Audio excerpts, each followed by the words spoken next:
오늘은 하나님 말씀인 성경에 대해서 좀 말씀을 한번 드리려고 합니다.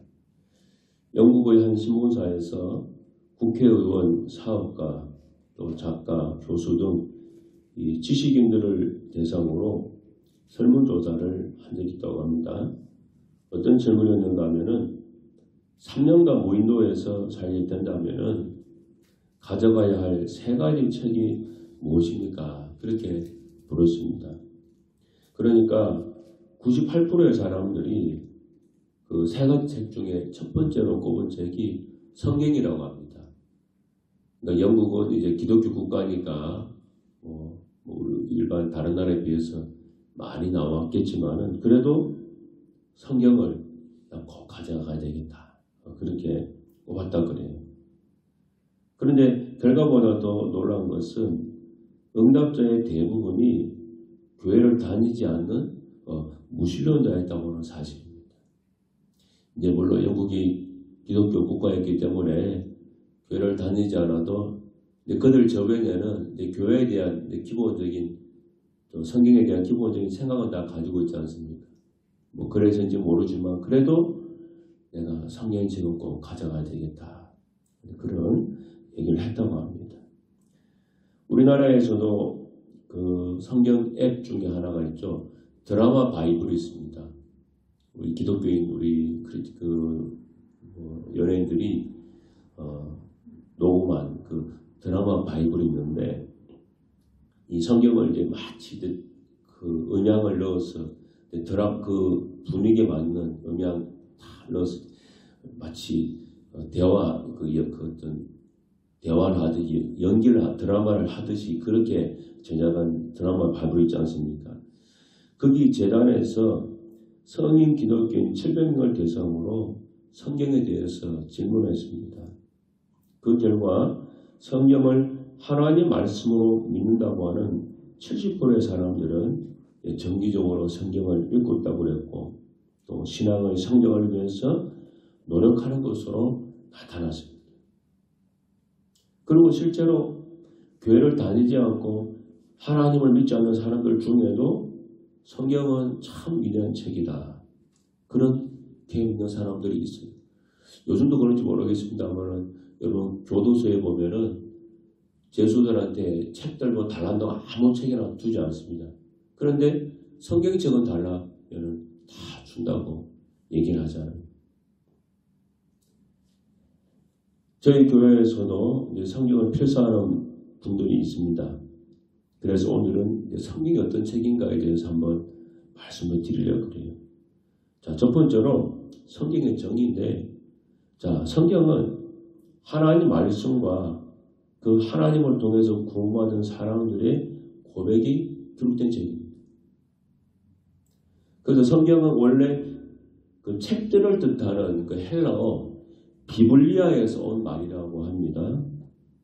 그래서 그게 이제 성경이라고 됐는데 구약은 모세를 중심으로 이스라엘 백성들에게 주어진 그 하나님 약속에 대한 내용이고 신약은 이제 그리스도의 복음을 통하여 인류에게 주어진 하나님의 약속이죠. 그래서 성경은 구약 신약할 때 약속할 때의 약속입니다. 그러니까 하나님 약속이 성경책입니다. 구약은 대부분이 히브리어로 쓰여져 있습니다. 이거 우리 상식적으로 알고 있어야 됩니다. 여러분 히브리어는 어떤 언어입니까? 지금도 이스라엘 사람들이 쓰는 언어가 히브리어입니다. 그래서 우리 구약 성경 그 사람들은 다 읽을 줄 압니다. 그리고 그대로 그 사람 쓰는 단어이기 때문에. 그리고 일부만 이제 아람어로 쓰여졌습니다. 이제 일부만. 거의 다는 히브리어입니다. 그 신약은 뭐로 쓰여졌습니까? 1세기경에 로마에서 이제 일반적으로 서민들이 썼던 헬라어로 기록되어 있습니다. 코인의 헬라어라고 하는데 그냥 고대 헬라어라고 생각하시면 됩니다. 헬라어는 어느 나라가 씁니까 지금? 여러분 히브리어는 지금 이스라엘이 쓰고 있고 지금 쓰고 있는 단어고 헬라어는 지금 어느 나라가 쓰고 있는 언어일까요? 맞춰보세요. 그리스입니다. 그리스. 여러분 그리스 사람들이 헬라어 썼잖아요. 헬라 문명이라고 그러잖아요. 그리스가. 그래서 그리스 사람들이 쓰는 언어가 헬라어입니다. 똑같습니다, 여러분.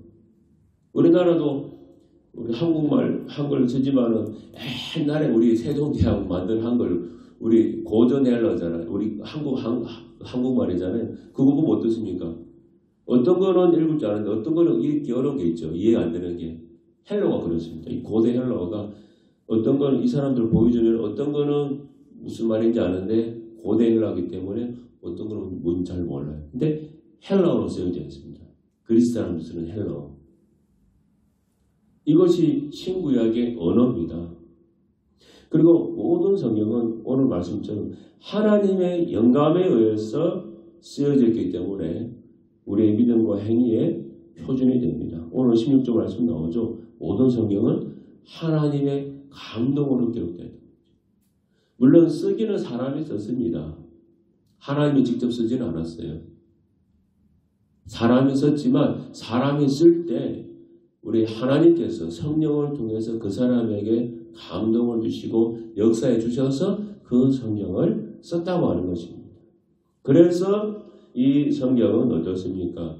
우리의 심령 골수를 쪼개는 살아있는 그 말씀이 되고 믿는 자는 심령이 변화가 되고 구원을 받는 그 역사가 있는 것입니다. 성령의 하나님의 감동이 있기 때문에. 인천에 있는 그 주한감리교회에는 국제성서 박물관이 있다고 그래요. 좀 가보지 않았습니다만 거기에는 세계적으로 가치 있는 성경이 한 1만여 권 전시가 되어 있다고 합니다. 물론 뭐 박물관에 들어갈 정도 그런 아주 값어치 있는 건 없겠지만은 그래도 세계 곳곳에서 이렇게 수집한 성경들이 전시가 되어 있다고 그래요. 그 중에는 구관회 집사라는 분이 그 손으로 쓴 성경도 거기에 전시가 되어 있다고 합니다. 그런데 이분이 쓴 그 필사 성경이 배경이 아주 감동적이라고 합니다. 이분이 병원에서 위암을 이제 선고를 받았다고 그래요. 그래서 이제 곧 죽겠다고 하는 이제 그런 상황이 됐는데 이 주사님이 이제 죽을 수도 있으니까 자기 자녀 손들에게 내가 무엇을 좀 남은 기간 동안에 내가 남겨주면 좋겠는가 고민하다가 내가 성경을 좀 써서 필사본이라도 우리 자녀들에게 남겨줘야 되겠다. 그런 생각이 들었다고 합니다. 그래서 이제 시한부 인생을 그 남은 인생 그 기간 동안에 그냥 아픈 동안에 성경만 계속 썼다고 합니다. 그런데 기적이 일어났다고 해요. 성경을 쓰던 중에 하나님의 역사로 그 위암이 치료가 되고 그리고 건강하게 신구약 66권을 다 적었다고 해요. 그래서 그렇게 쓴 성경을 이제 국제성서 박물관에 전시를 해 놓았다고 합니다. 이런 배경 있는 성경들이 많이 전시가 되어 있습니다. 제가 사랑교회 오카노 목사님이 돌아가셨습니다만 이분 설교를 제가 들으면서 들은 얘기입니다. 제가 보관해 놓은 자료인데 그 교회 성도 한 분의 딸이 가출을 했어요. 가출을 해가지고 막 남자애들하고 어울리면서 좀 막 잠도 같이 자고 좀 방탕하게 지냈습니다. 그리고 이분이 집사님, 성도님 집이 부도가 나서 굉장히 이렇게 아무것도 없는 가난한 집이었습니다. 근데 그런 딸을 이제 불러놓고 내가 너한테 돈 줄 테니까 성경을 좀 써보라 그렇게 제안을 했어요. 그러니까 이 딸이 돈 없으면 집에 들어오니까 그렇게 조금 이제 머리를 쓴 거죠. 그래서 그 아이가 돈을 필요하면 들어와서 성경 쓰고 나가고 또 놀다가 돈 떨어지면 집에 들어와서 또 성경 쓰고 이거를 이렇게 하기를 반복을 했다고 그래요. 그런데 그렇게 한 이 딸이 성경 66권 중에 40권을 썼는데 그때 그러는 동안에 아이가 자기도 모르게 변화를 받고 예배에 나오게 되었다고 하는 제가 그 간증을 제가 목사님 설교 중에 제가 보았습니다. 그만큼 이 성경이라고 하는 것이 하나님 감동으로 기록된 책이기 때문에 사람을 그렇게 변화시키는 힘이 있습니다. 여러분, 우리가 요즘은 손으로 쓴 손편지를 받을 기회가 없습니다만, 여러분 어떻습니까? 어떤 때 우리가 뭐 편지를 하나 받았을 때, 우리 드라마 하나, 영화 같은 데 보면 알잖아요. 편지 하나 읽어보고 감동에 대해서 눈물을 흘리는 경우, 우리 뭐 드라마나 그런 데 종종 보잖아요. 그냥 실제 뭐 드라마만 그렇습니까? 우리 실제 삶에서 그렇잖아요. 어떤 때 우리가 감동적인 편지 하나 읽고 정말 감동을 받아서 눈물을 흘리고 때로 후회하기도 하고 반성하기도 하고 그런 일이 있잖아요. 사람이 그냥 쓴 글도 그런 영향이 있는데 하물며 하나님이 감동으로 쓴 이 성경책이 그 정도 영향도 없겠냐는 것입니다. 이번에 노벨문학상 탄 한강 작가 같은 경우도 저는 뭐 그분 책을 읽어보지 않았습니다만 최근에 제 가까운 분이 이제 노벨상 탔다 그러니까 이제 그분 책을 하나 사서 읽어봤다 그래요. 그분이 쓴 책 중에 하나 소년이 온다라고 하는 책이 있잖아요. 그 책이 광주 5.18 항쟁 그때 배경으로 쓰여진 책인데 그분이 이제 최근에 그 책을 다 읽었더라고. 그래서 읽어보니까 저 노벨문학상 탈만한 책이더냐 제가 물어봤는데 그분 얘기 그래요. 그 책 읽으니까 정말 광주 항쟁의 그때 그 고통스러운 그런 것들이 마음에 다 전달되어 오더라. 그 얘기를 하더랍니다. 사람의 쓴 책도 그렇게 사람의 감동을 주는 면이 있는데 하나님이 역사하신 책이야말로 얼마나 놀라운 역사가 있겠습니까? 그리고 두 번째로 이 성경은 누가 썼고 목적이 뭐냐? 여러분 성경은 1600년에 걸쳐서 기록됐습니다. 구약은 한 1500년 정도 되고 신약은 한 100여 년 정도 됩니다. 그래서 정말로 많은 사람에 의해서 쓰여졌는데 그 저자 중에는 예언자도 있고 아모스 같은 목자도 있고 또 음악가도 있고 누가와 같은 세리도 있고 의사도 있고 또 왕도 있었고 여러 종류의 사람들이 의해서 기록이 되었습니다. 이렇게 오랜 동안 여러 사람을 통해서 기록이 되었지만 어떻습니까? 성경을 읽어보니까 어때요? 일관성이 있죠. 작가가 다 틀리잖아요. 그리고 작가가 예를 들어서 한 시대에 살아가지고 어디 교실에 딱 한 50명의 작가를 한 교실에 딱 집어넣고 거기서 막 같이 막 썼으면은 같은 시대, 같은 시간, 같은 장소니까 뭐 각자 뭐 비슷하게 나올 수 있죠. 그런데 이 성경은 무려 1600년에 걸쳐서 다 다른 작가에 의해서 쓰여졌는데 어떻습니까? 쭉 읽어보면 어긋남이 없고 통일성이 있고 일관성이 있잖아요. 우리가 성경 읽어본 사람은 느끼잖아요. 그 중심의 주제가 뭡니까? 예수 그리스도 아닙니까? 그래서 구약은 오실 예수님에 대한 기록이고 또 신약은 이제 오신 예수님 또 다시 오실 예수님에 대한 기록이잖아요. 그래서 신구약은 정말 이 아기가 맞듯이 탁탁 들어맞고 어긋남이 없고 통일성이 있는 정말 그것을 보고 감탄을 하게 됩니다. 그래서 이야 이 성경이라고 하는 것이 정말로 보통 책이 아니구나 하는 것을 알게 되는 것이죠. 그래서 이 성경의 중심은 예수 그리스도이기 때문에 우리가 예수님이 오시기 전을 영어로 뭐라 그럽니까? BC라고 하잖아요. BC가 뭡니까? Before Christ라고 그래서 예수님 전이라고 하는 단어를 영어권에 쓰고 그리고 예수님 오신 후는 주후인데 이거는 AD라고 그러잖아요. AD는 이거 라틴어입니다. 아노 도메니라 그래서 주님의 해, 주님의 날 그런 뜻입니다. 영어권에서는 그렇게 역사를 구분합니다. 예수님이 오신 그 때를 기점으로 예수님 전, 예수님 후로 역사를 나눴다. 그러니까 이 세상의 역사 중심이 뭐냐? 예수 그리스도라는 거예요. 이 성경의 중심 내용이 바로 예수 그리스도입니다. 그래서 성경은 인간들에게 필요한 하나님의 뜻을 전하고 모든 사람이 죄인임을 깨닫게 해주는 구원의 길을 알려주는 정말로 놀라운 책이다 하는 사실입니다. 구소련의 그 고르바초프가 대통령이 되었을 때에 이분이 성경 출판을 금지하는 법을 폐지했습니다. 여러분 아시는 것처럼 공산주의 국가는 성경책 다 없애고 교회 없애고 그런 곳이지 않습니까? 그런데 이제 고르바초프가 대통령 되면서 그동안 성경을 못 읽게 했던 출판을 금지했던 법을 다 폐지했어요. 그래서 이제는 성경을 자유롭게 출간하고 읽을 수 있도록 법을 만들었습니다. 그렇게 법을 만들면서 이런 얘기를 했다고 그래요.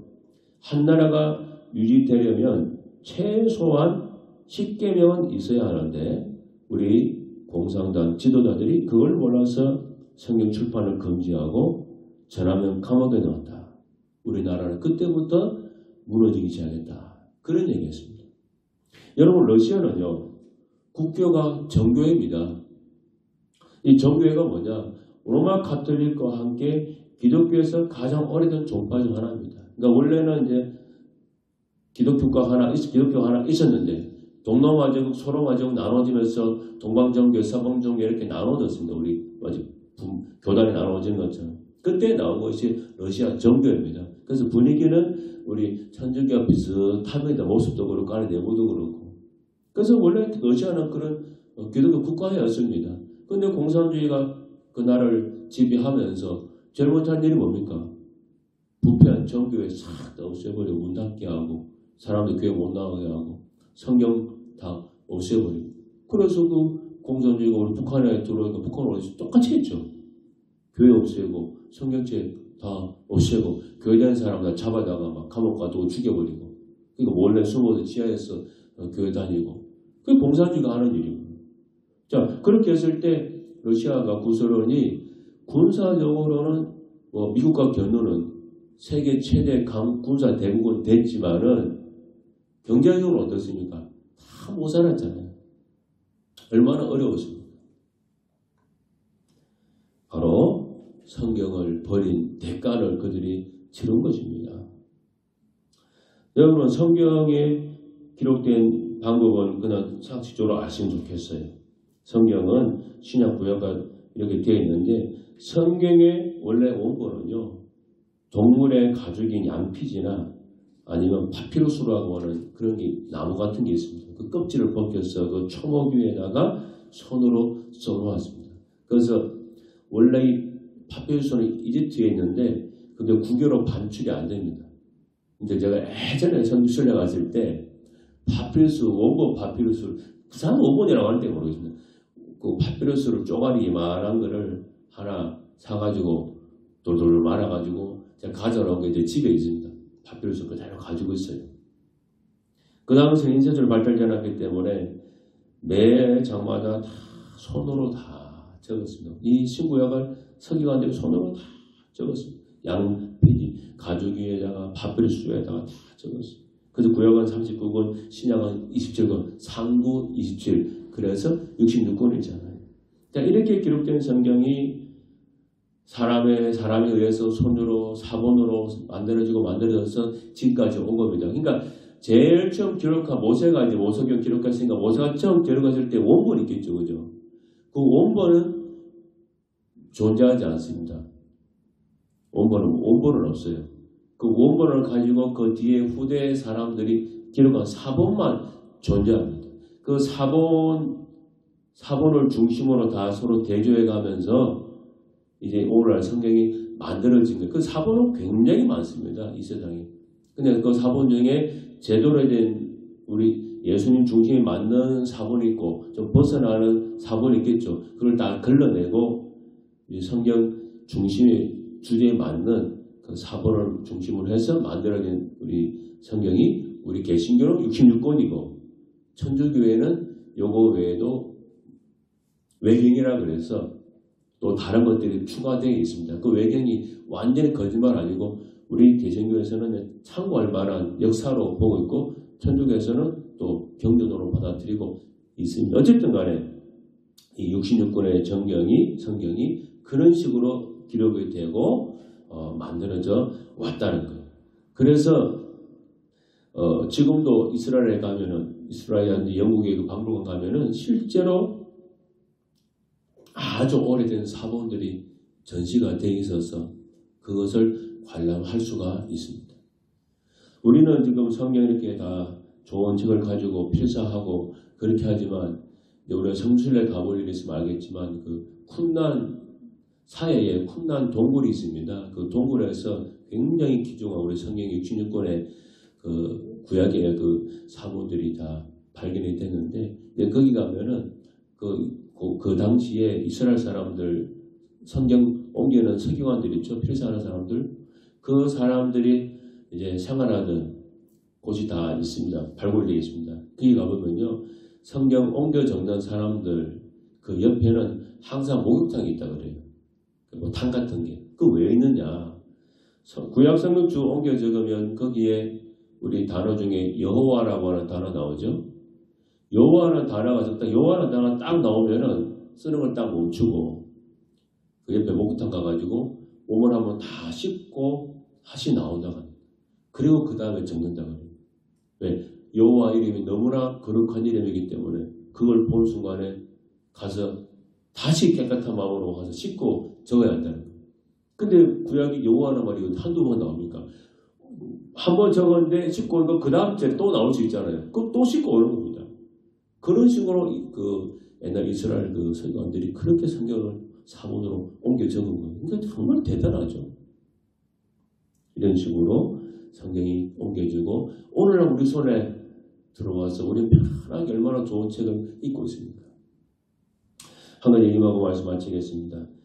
제가 이것도 부흥회 하신 미국에서 부흥회 하신 목사님 설교를 듣다가 제가 옮겨 적어놓은 건데 오래전에 미국 한인교회에서 있었던 일입니다. 구역 모임에서 이제 구역집 인도자가 그 뉴저지에 사는 친구의 간증을 하도록 시켰습니다. 그 얘기입니다. 이분이 한국에서 인류고등학교, 인류대학을 나온 분이에요. 그러니까 좀 많이 교만하죠. 뭐 최고대학 나왔으니까. 교만해서 아내는 열심히 교회 나가지만 본인은 교회 나갈 필요 없다. 자기가 똑똑한 거예요. 그래서 1년에 3번은 교회 나갔다 그래요. 부활절, 추수감사절, 성탄절에 교회 나갔어요. 왜 이때 왜 나갔느냐? 이때 안 가면은 자기 부인이 밥을 안 해줬대요. 이날 안 가면. 그래서 하루씩 밥을 더 먹으려고 이날 3번은 교회를 나갔다 합니다. 그래서 교회 오래간만에 나오면 교인들이 왜 교회 나오지 않았냐 막 묻잖아요. 그러면은 알지도 못하면서도 막 교인들에게 기독교에서 안 좋은 얘기만 비판도 하고 비난도 하고 아예 썩었다고 얘기도 하고 막 그런 식으로 막 논쟁하고 그러는 사람이었어요. 그러다가 꼭 교인들하고 얘기하다 보면 교인들이 꼭 말끝마다 뭐 얘기합니까? 성경 말씀 꼭 인용하잖아요. 성경에서 이런 말씀이 있다고 하면서 얘기하는데 성경 말씀 딱 들으면 자기 성경 모르니까 대답을 못하잖아요. 그래서 안 되겠다 싶어가지고 내가 성경을 내가 연구해가지고 이 기독교인들 코로나 납치가 되냐 눌러야 되겠다 마음을 먹어가지고 이 사람이 교회도 믿음도 없으면서 기독교인들 코 납작하게 해주려고 그때부터 혼자서 성경을 막 읽고 연구를 했다 그래요. 그래서 하루에 몇 시간씩 성경책 펴놓고 책도 사가지고 막 혼자 연구를 했습니다. 어떤 때는 저기 아시아로 출장 갈 때는 비행기에서 14시간씩 막 성경을 혼자 펴놓고 막 읽고 영어 보고 그럴 때 그럼 스테우스가 막 이분 보고 목사님이냐고 할 정도로 뭐 그렇게 했다고 합니다. 근데 이분이 그런 식으로 혼자 성경을 읽고 막 연구를 하고 그랬는데 이분이 내린 결론이 있어요. 성경을 누가 기록했는지 모르겠지만 이 책은 절대로 인간이 쓸 수 있는 책은 아니다 라는 결론을 내렸다. 구약까지 잘 읽어보니까 구약과 신약이 철저히 들어맞고 신구약 성경 전체가 단일한 주제로 쓰여져 있는 것을 볼 때 야 이거는 내가 예수님 믿지 않지만 이 책은 정말 사람이 기록한 책이라고는 말할 수 없다. 그런 결론에 도달했다고 해요. 그래도 물론 이분이 이제 그런 결론에 도달했지만 아직 하나님 믿고 그러지는 않았어요. 그냥 이 책은 대단한 책이다라고 인정하는 정도까지 간 거예요. 그렇게 하다가 이번에 한국에 출장 나가서 3일 동안 자기 어머니 집에 머무르게 됐는데 이 어머니는 아주 굉장히 믿음이 좋은 그런 교인입니다. 근데 이분이죠. 이분은 이제 어디를 가든지 간에 책을 읽는 습관이 있었다고 그래요. 그러니까 책을 좋아하나 봐요. 그래서 어머니 집에 3일 동안 있는데 책을 읽고 싶어서 무슨 책 있나 좀 집에 오니까 어머니 뭐 연세도 많은 어머님이 뭐 책을 읽겠어요? 책이 없죠. 근데 책이 한 권 있더래요. 그게 뭐냐? 토마스 아켄피스가 쓴 그리스도를 본받아라고 하는 책입니다. 이거 우리 기독교에 굉장히 유명한 고전입니다. 그 책이 하나 딱 있더래요. 하도 읽을 게 없어서 그 그리스도를 본받아라고 한 책을 펴서 읽었어요. 그런데 그 책을 읽다가 이분이 무릎을 꿇고 예수님을 영접을 했다고 합니다. 집에 돌아오신 어머니께 물었습니다. 어머니, 이 책 도대체 어디서 가져왔습니까? 왜냐하면 그 기도 고전이기 때문에 쉬운 책은 아니거든요. 그 연세 많은 어머니가 이런 책을 사서 올 리는 없고. 그랬더니 그 어머니 이런 얘기합니다. 어머니께서 다윗은 교회에서 40일 특별 새벽 기도를 했는데 개근한 교인들한테 목사님이 이 책을 다 선물로 줬다 그래요. 그리고 아들이 한 가지 더 물었습니다. 그러면 지난 40일 동안 하루도 안 빠지고 어머니는 도대체 무엇을 위해 기도했습니까? 그랬더니 어머니가 말합니다. 주문할 필요도 없지. 내 사랑하는 아들이 구원받도록 기도했지. 그 얘기를 하더라고요. 여러분 얼마나 참 심로운 일입니까? 그 어머니는 아들을 위해서 40일 동안 기도해서 개근해서 받은 책을 집에 꽂아두었는데 출장 나오는 아들이 그 책을 읽고 예수님을 영접하게 될지 누가 알았겠습니까? 물론 이제 그 전부터 혼자 성경 읽고 하면서 성경 읽은 그것도 밑바탕이 깔려 있었겠죠. 하나님께서 성경 말씀을 통해서 그렇게 역사를 하신 겁니다. 자, 여러분 성경이 참 그렇게 참 대단하고 위대한 책입니다. 우리가 오늘 성경 많이 읽으면 좋겠지만은 그래도 우리가 늘 성경책 요즘 다 핸드폰에 앱 있잖아요. 틈틈이 조금씩이라도 한번 좀 펼쳐서 매일매일 읽도록 한번 노력해 보십시오. 그러면 그 성경이 우리에게 지혜도 주고 용기도 주고 또 위로도 해주고 또 새로운 길도 보여주고 많은 그런 역사가 있을 것입니다. 그렇게 될 수 있기를 바랍니다. 기도하겠습니다. 하나님 아버지 고맙습니다. 이 하나님 말씀인 성경은 정말로 위대한 책입니다. 우리가 이 말씀을 가까이 하고 읽을 수 있는 우리 성도들 되게 하여 주시옵소서. 특별히 성경을 매일 옮겨듣는 필사하는 우리 교인들이 있습니다. 그들에게 특별한 은혜를 주셔서 성경 필사할 때 하나님의 역사가 나타날 수 있도록 하나님 아버지 도와주시옵소서. 우리 구주 예수님 이름으로 간절히 기도하옵나이다. 아멘.